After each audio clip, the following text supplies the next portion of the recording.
Hello. Hello. Shock Talking is back with Gretchen. I'm Camille. And, forgive us if we're looking in two different ways. We're trying to figure out, there's the camera, but there. Anyway, we are not trying to be shifty-eyed. Well, we are resourceful women. Let me tell you, for me, being in a born era, we didn't have gadgets attached to our fingers. Camille loves that word, gadget. Well, I love gadget. I'm a gadget girl. You know what? Gadget. We, in case you're wondering, like, where the hell are they? We are in the hotel, still in Vegas at the Wynn. Love this place.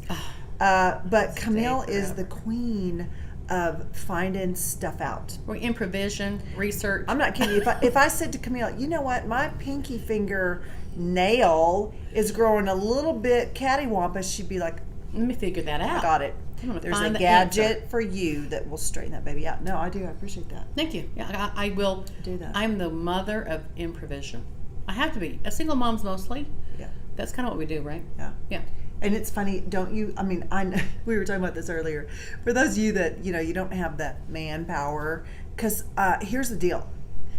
When you tighten things with a screwdriver, do not put your shoulder to the wheel and just, because we can't undo it. I was trying to clean out the hair in the kids' shower drain. Yeah. And somebody had just really Screwed tightened the shit out of that screws stuff. in. And I was like, y'all, I'm going to strip everything, just trying to get it undone. Unbelievable. I had pliers, all kinds Well, of they had crap. a power drill. No, they got power things. They power that in. No, these weren't the builders. This was like some I was neighbor. watching those. Ha. See, they're not fake because they're just. Look at that. The fat's just jiggling. I know it's terrible. I'll do that Sorry. again. That's crazy. Camille said before, she's like, man, I'm hot. Look at these. And I go, I'm hot flashing.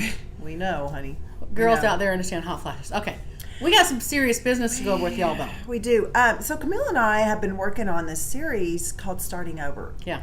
And it's kind of based on the idea. So, Camille and I do Thrive. We do these micronutrients. That's really, it's not a weight loss, but it's really about getting your health back. And it's about filling your body with needed, enzymes, minerals, probiotics, and micronutrients, and everything that your body really needs to keep going through the day. And to function appropriately and properly. Yeah.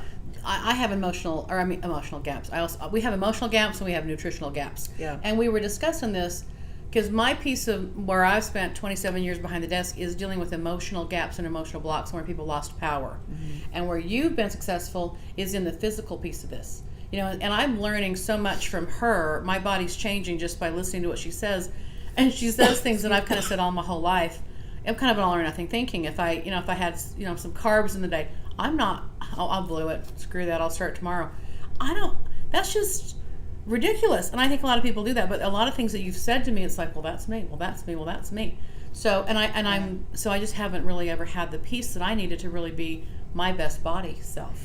And I think we are a product of what we've been told. Mm-hmm. And especially as you get to be an adult, you just kind of do what you've always done. I mean, you and I were talking this morning. We came from the generation of clean your plate. There's starving children in Africa. Yeah. So you don't listen to your body and go, I'm actually full. Yeah. Or I can put a piece of saran wrap on this and eat it the next day. No, we or you go to a buffet and you're like, I paid for this. Yeah. It's all you can eat. I got to eat it all. Chuckarama. That was my grandpa's favorite. We all went. I know, but where eating. we are, especially with the way our world is changing, we don't know what's in the soil. We don't know about pesticides. So we have to play defense with our health. Yeah. Good. Most people get on that when they're sick. We are here to say, you know what? First of all, here's what you can do today. But it's all, Camille and I agree, it's like a circle. It's not that you work on your physical only and you leave out the emotional and spiritual, or you get yourself all healthy emotionally, but you forget the other. We are one. Our body is one. Yeah, it's a holistic approach. Mm-hmm. And what we've already been doing with clients is, people will enter into our realm, and I do a coaching. We sit and talk to people, but it really is, where are they stopped? Where are they blocked? What's going on with their health? And it's like disease is dis-ease, And there's typically an emotional piece of wholeness and wellness. Right. So right. it's like, well, we kind of have a little winning formula going on over here. We do. And it's time to kind of bring it out to the world and just kind of announce that we've kind of, Right. we're going public with it. Not that we haven't already been doing this. We've got a good system that works for people to deal with where people get emotionally stopped in their life and then what happens to their body after that.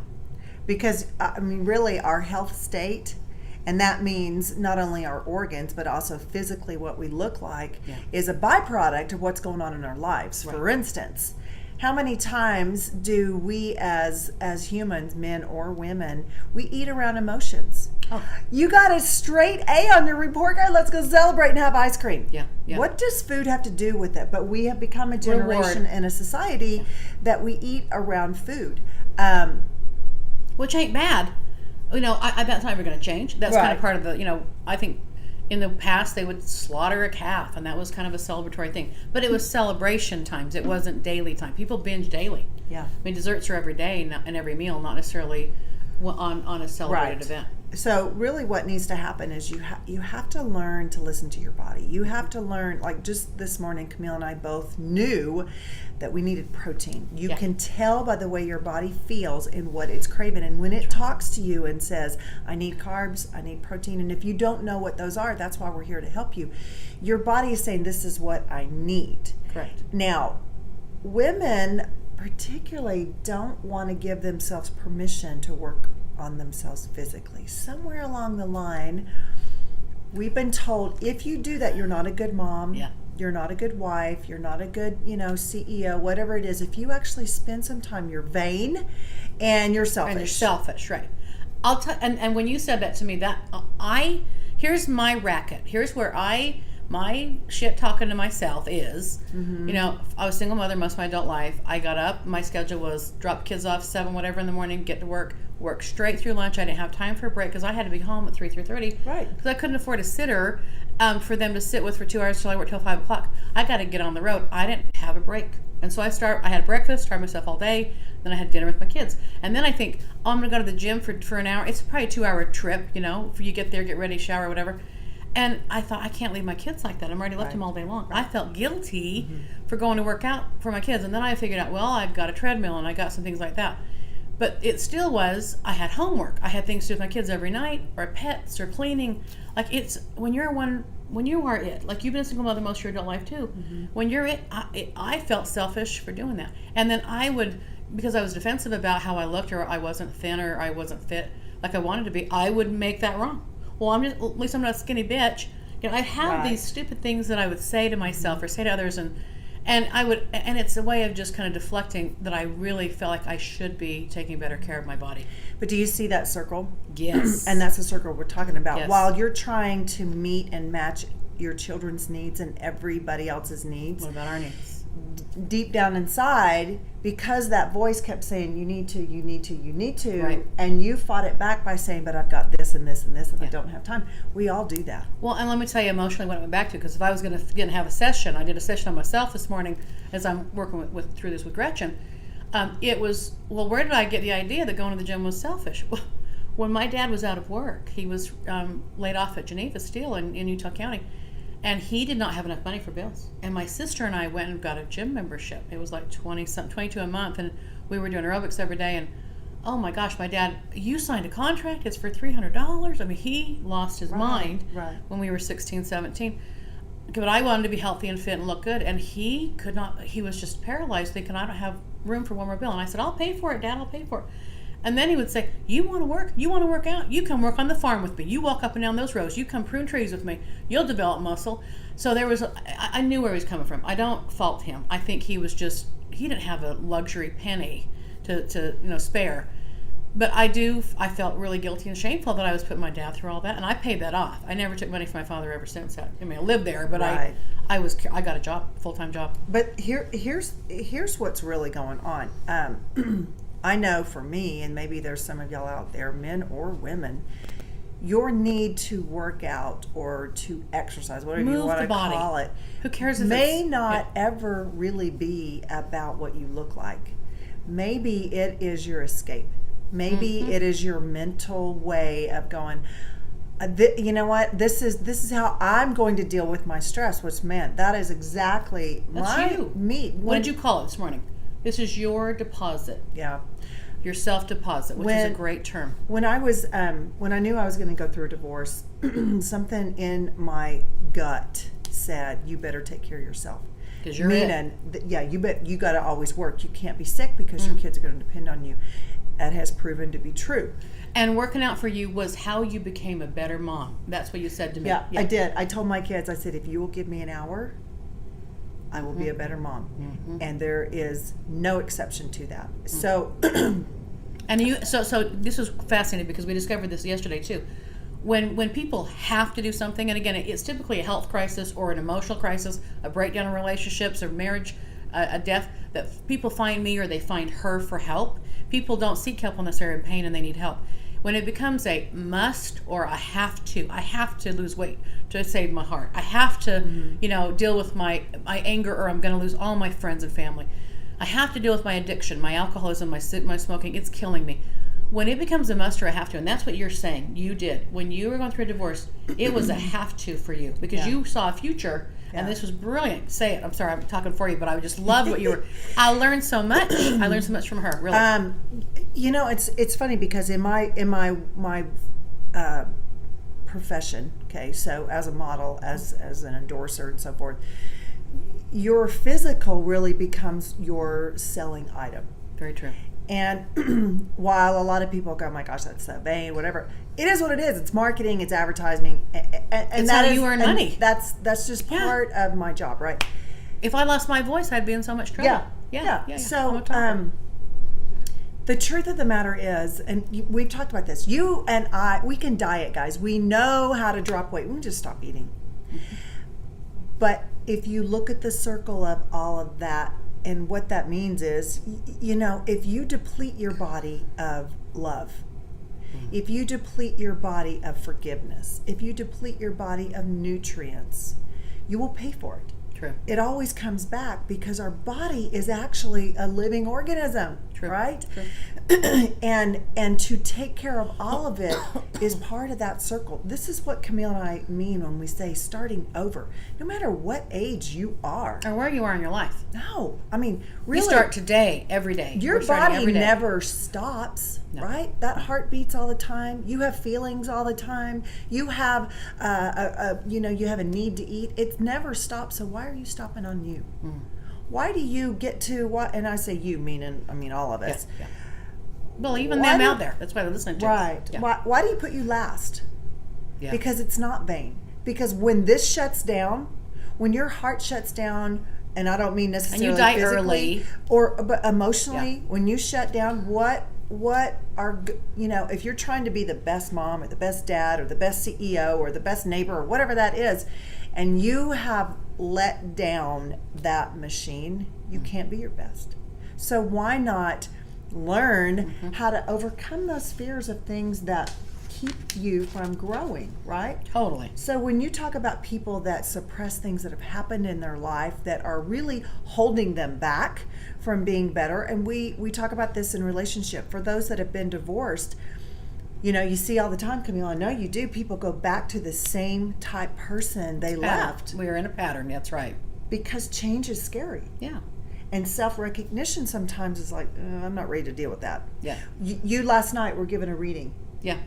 We were at this event and Camille was giving this reading, right? And this guy literally walked away. He was like, I don't want to hear anymore. He's like, oh my God. Because you were confronting something that he didn't want to deal with. Yeah. Well, actually, I wasn't even talking to him. I was talking to his friend.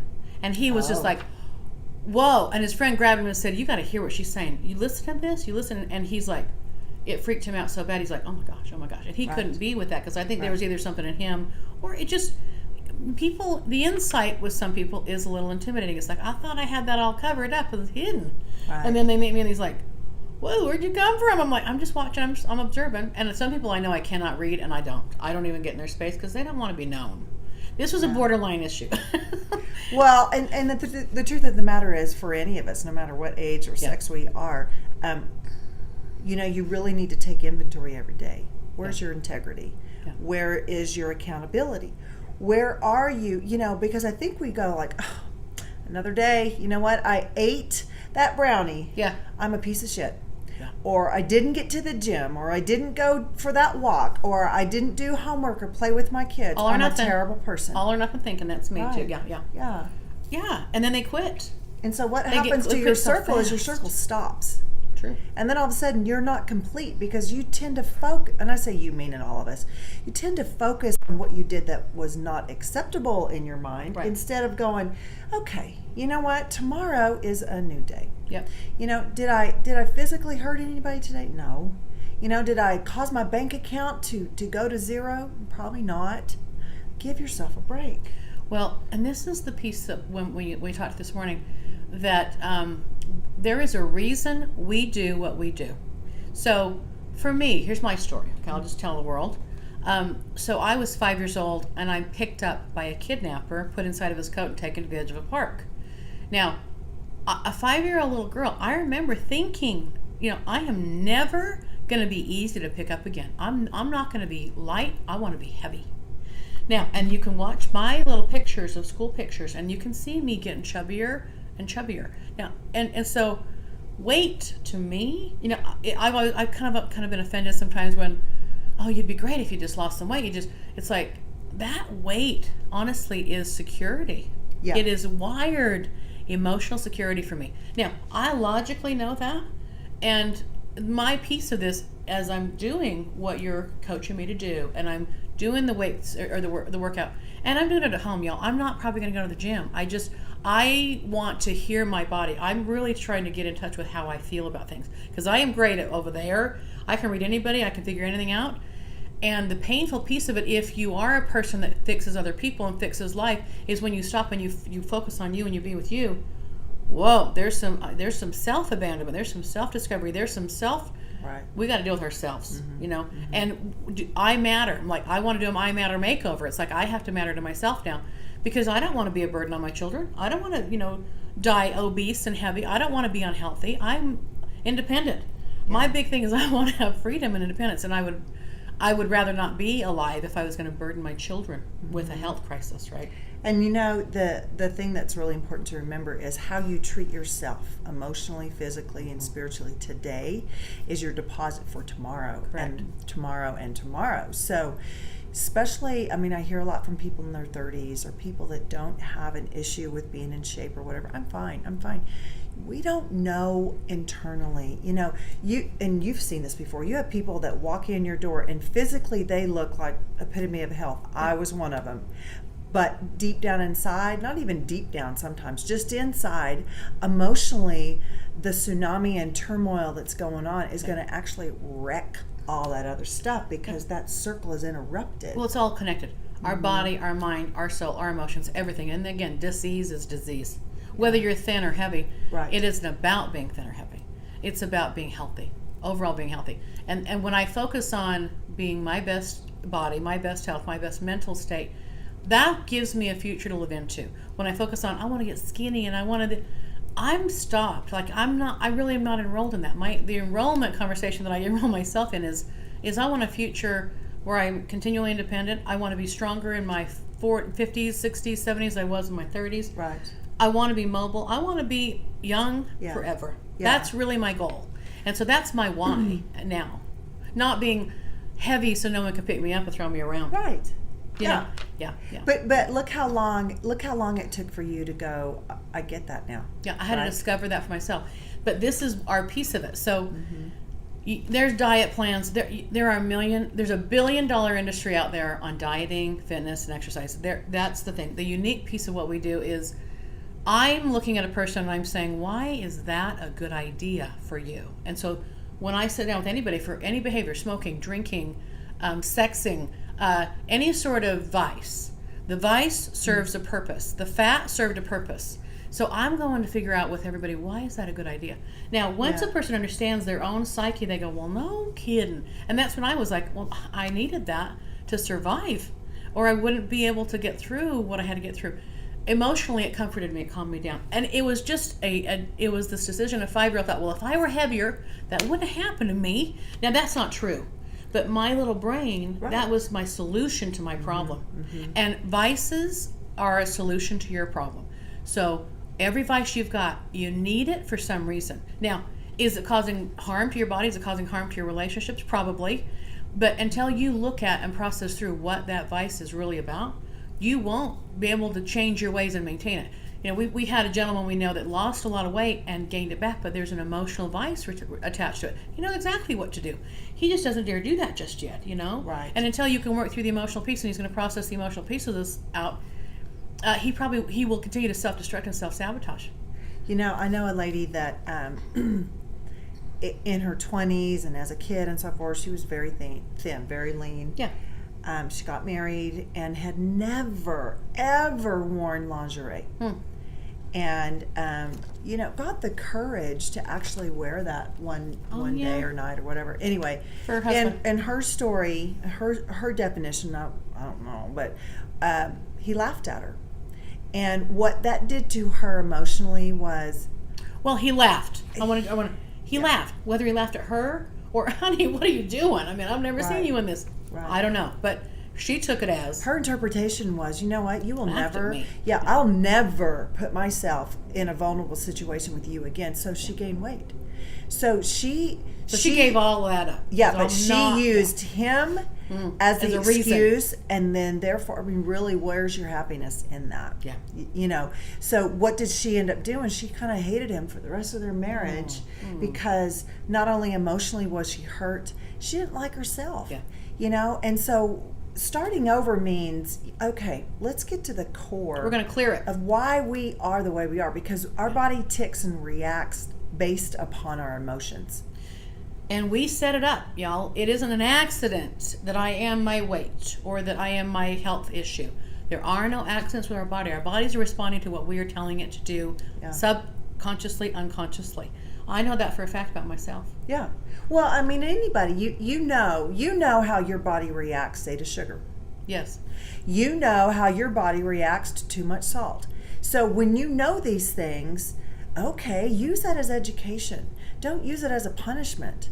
Or don't use it as, I'm gonna fool you, body. I'm gonna go out and eat chips and salsa all I want to. I don't really care. But there's an emotional reason behind that. Like you said, that we self-medicate with food. Yeah. Yeah. Or drugs or alcohol or whatever the vice is. Yeah. Yeah. And we also punish ourselves with food. Yes. You know, one of the beauties of these micronutrients that we take is because it's not a diet, you don't have to live a restricted life that says you can never have this and this again.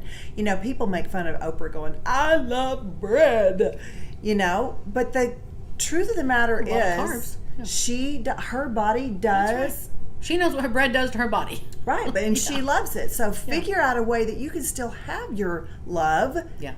And be healthy. Well, when she put potatoes and cauliflower together and mix, and again, it tastes pretty good. It tastes mostly like potatoes, but she's added that vegetable in there that helps it be more healthy.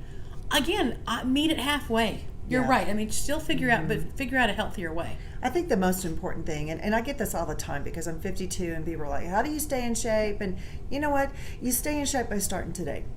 I had a little friend tell me, you know what, I'm not 100%, but I'm 1% better than I was yesterday. I love that. It is day at a time, and be realistic. You know, I love vision boards. I really do. It is important for me to see, focus. Yeah.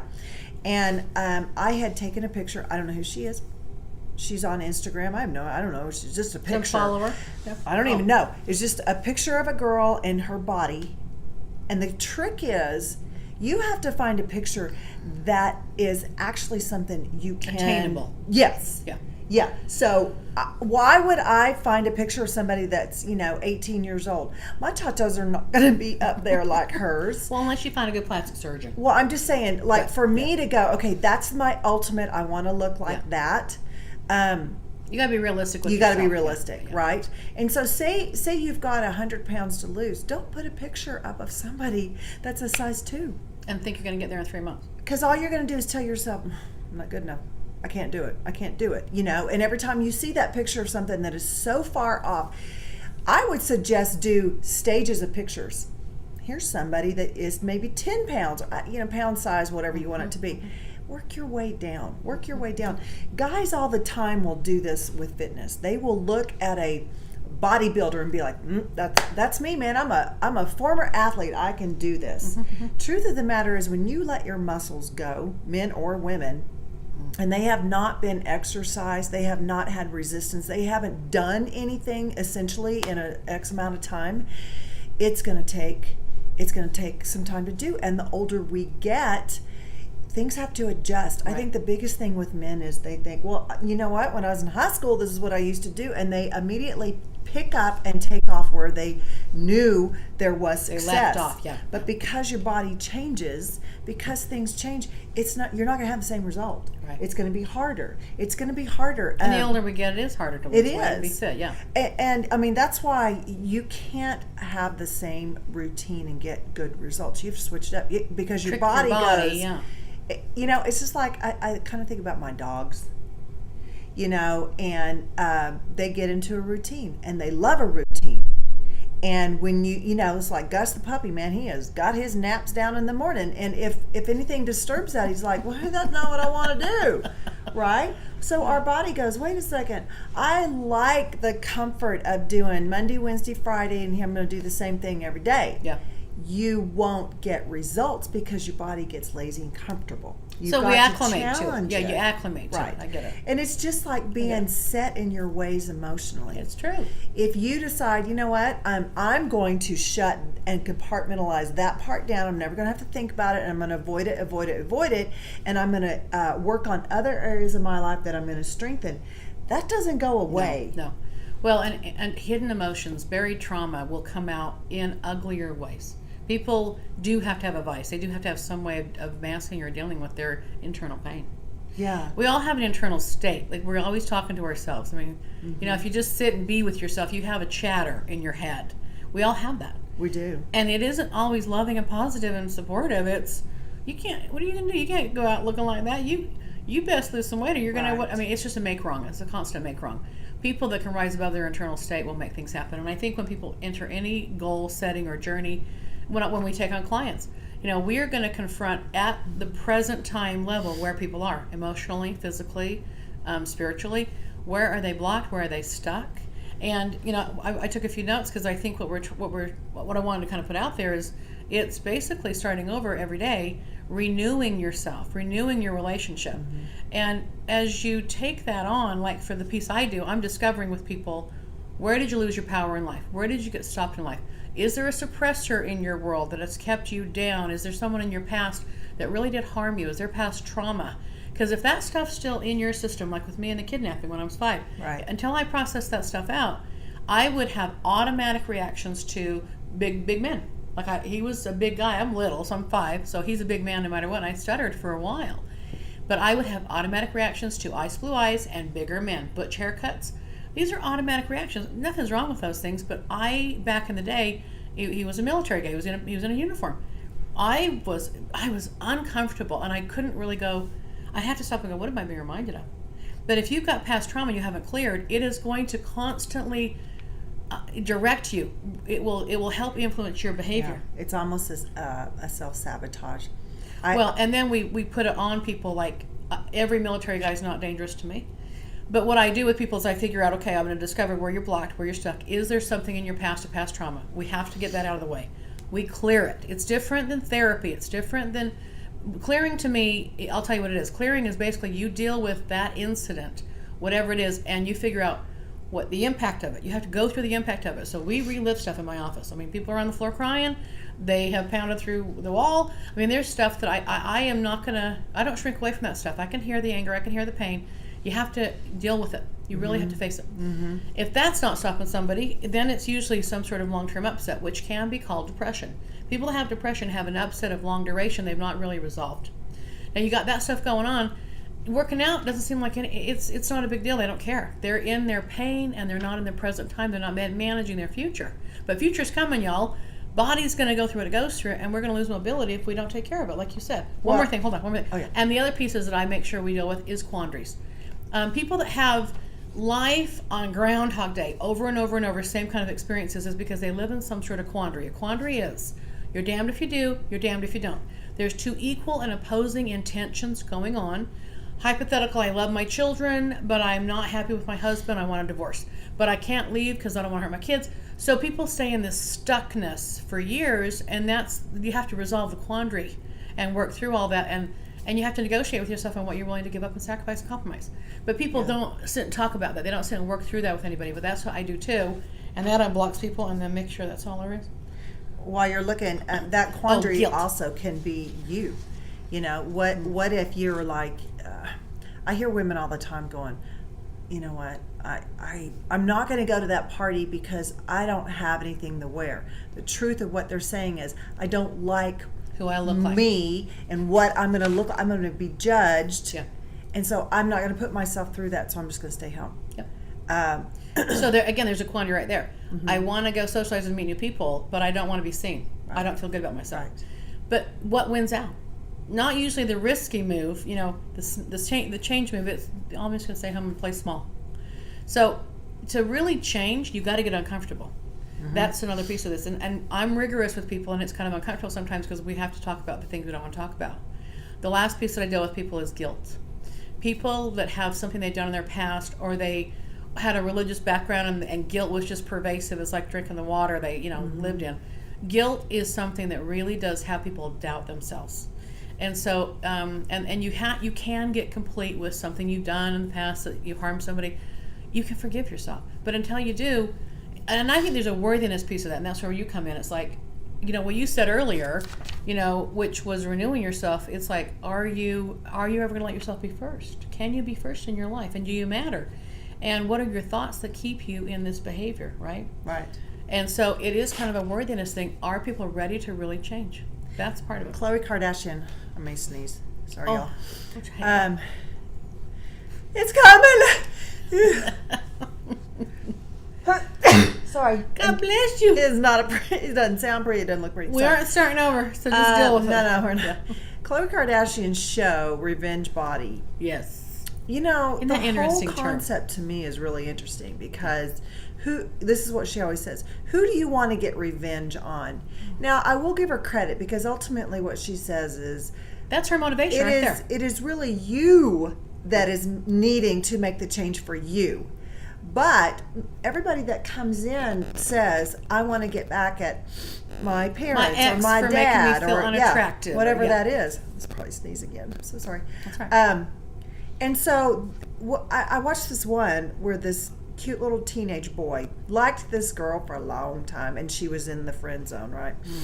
And he thought, if I lost weight, then I would not be in the friend zone. Mm. So his whole motive wasn't in a revengeful way, but he wanted this girl. Right. So comes time for the reveal party, and she's there, and he looks amazing. He looks so good, and he was instantly let down because she still didn't want him.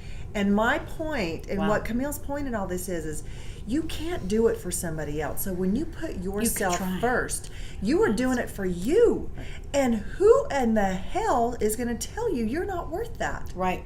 Because you know what? Taking care of you is actually the most loving thing you can do for somebody else. Because if you get sick, or you are incapacitated of some sort, or you've got an addiction, or you are just a mental mess, somebody else has to take care of that. I agree.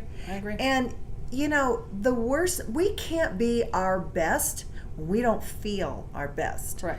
And the majority of that not feeling your best is your inverted eyeballs looking back at you. Because what our mind tells us is... you're not this, you're not this, you're not this, you're not this. So what do we feel about ourselves is you're not good enough.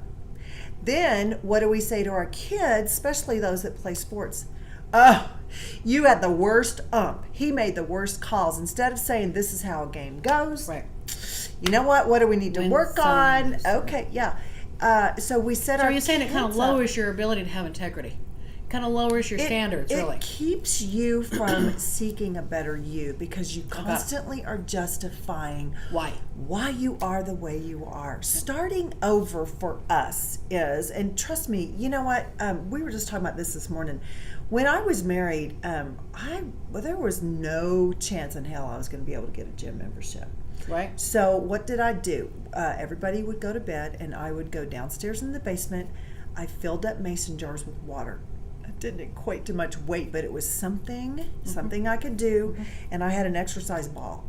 And I figured out I could do push-ups, I could do squats, I could do lunges, I could do something, because I had such a desire inside of me to improve. I was so unhappy that I knew that I needed to do something physical, because I had like one root in the ground and there was not a lot feeding me. Yeah. So I had to feed myself. Now, my idea and all that was, I'll wait till everybody goes to bed, then I won't take any time away from anybody else. But I made me a priority every single day. Yep. And from what always happens, whether it's emotionally or spiritually or physically, when you take one step forward and you like that feeling, you take another 3. And then you take another 5. You see success. You see progress. And you, all of a sudden, you allow yourself to open that window of opportunity to maybe try, you know what, now I'm going to go see Camille, and I'm going to work on that closet of stuff I don't want to deal with. Yep. Because you have now put enough deposits in you that you go, I'm stronger. I have enough self-worth and confidence. Yeah. Even if it's 1% more than yesterday, I can go do this. Yeah. I can go do this. Very good. Well, and so we're inviting y'all to schedule some time. We're working out an app. So our app will be up very soon, within the month. Y'all, it's going to be so easy. Fun. So when we have Find us one of in these one click. videos, Yeah. you just go onto your device, you click on Shock Talking app, and everything's on there. Yeah. I'm excited. And we'll be able to download a schedule. You can book time with us to kind of start your life over, doing some starting over coaching. You can watch all of our podcasts. Yeah. You could buy my book, book some appointments. There's a lot of things we're going to have on that app. So thank you. Yeah. You know what? Yeah. Camille and I have such a passion of helping people. Make a difference. We want to make a difference. You know, you don't make any money off podcasts. Look, y'all, we're not trying. We are Likes taking, don't make money. Yeah, we do know that. So we aren't paying it up to go, hey, we just want a bunch of likes. But I will tell you this. We do feel very passionate about using over 50 years experience between the both old ladies over here. That's right. Of using what we know that works, that can help you. Yeah. And we're helping each other with it. yeah. I mean, listen, we are always Yeah. in progress. We're in session. We always are. So She don't. calls me out on mine. I call her out on hers. So we're rigorous. It's like, Yeah. well, what about be your best self, Camille? I mean, so it's work. We do good together. We have good chemistry. So what I'm saying is, we're not the know-all. No. But we have been on a journey, and we can want to coach share you. what we do know. Yeah, yeah. So you know what, we like we say, we do take appointments, and this is something that it's a habit you have to learn. It's a habit just like brushing your teeth and going poop and eating Maintaining. whatever. I mean, you have to learn to maintain and work on you every single day. That's Yep. how you stay healthy. That's how you complete that circle and keep that circle closed and not let it break along the moment. And what I'm learning is it doesn't have to be hard. I have made it so hard in my mind, and so much, and so I could never be that. It's not that hard. I mean, what you're Right. showing me is there are small, safe changes, simple things I can do. Oh, I got my workout in. I was just marching in place for 20 minutes. I'm learning a lot about just how to do it. I'm going to choose easy. So I'm choosing easy, and I've never learned how to do that before, so thank you for your insight. Well, I tell you about Camille. I mean, since she started on Thrive, and it's been about 3 months. Not even that. I'd say a little about 2 months. Yeah. When we look at ourselves in the mirror, we see ourselves every single day. I And don't we're see the like, changes as much, yeah. I showed her a picture. I showed you a picture of you last year and Yeah. now. And I said, do you see it? And at the time, you still didn't. Oh no, I was heavier here. Yeah. I feel like I lose weight from here down. Yeah. But no, I can see in my neck and my face. I'm definitely And leaner. here's the deal. When you especially with these micronutrients, whether you see a result or not, your body from day one Yeah. is getting results. And most of us won't recognize a result until we can pull our pants out and go, look at all this space, Yep. or oh my gosh, my waist is small. We have to be convinced physically. You know what? You actually are getting that first result 1% at any time when you are taking care of you. And it's a long process. For me, it's going to be a while, but I'll tell you what, I feel better. And that's honestly my 1% every day is I feel like I have energy to work out now. I feel like I'm sleeping better. I feel better with the nutrition going into my system. Yeah. Yeah. I didn't want to. I really didn't want to do it. It was like, oh, another diet. It's not a diet. It's just basically basic ingredients and nutrients that I'm not getting from my food. Obviously, I have nutritional gaps. It's science, but I fought it, and now I'm going, well, I can't fight it. It's actually worked. It's working. I like it. So I'm inspired. And you know what? And we'll have a link on that. Yeah, I'll do a little we're show and not, tell. We're not trying to sell you or anything. We're just saying this is what works. Yeah, and that's the thing is and I've got other products we want to talk about, but from our experience, we know what works, what doesn't work. She knows what works health-wise and physical-wise. You can see it in her looks, her image, and how she comes across. She knows what she's doing. On how to get you emotionally present time. We will clear people on their pain and their past. So we're excited. Thanks for listening and yes, we have gone 40 minutes, Camille. Okay, we're gonna cut it off. Well, cut. All right, friends. We'll see you next time. Thanks for being with us on Shock Talkin'. Please make sure you like, share, and subscribe, and we'll be back next time with some other really informational stuff. And we'll get our app ready for you to download. Thank you. Absolutely. Bye-bye. Bye.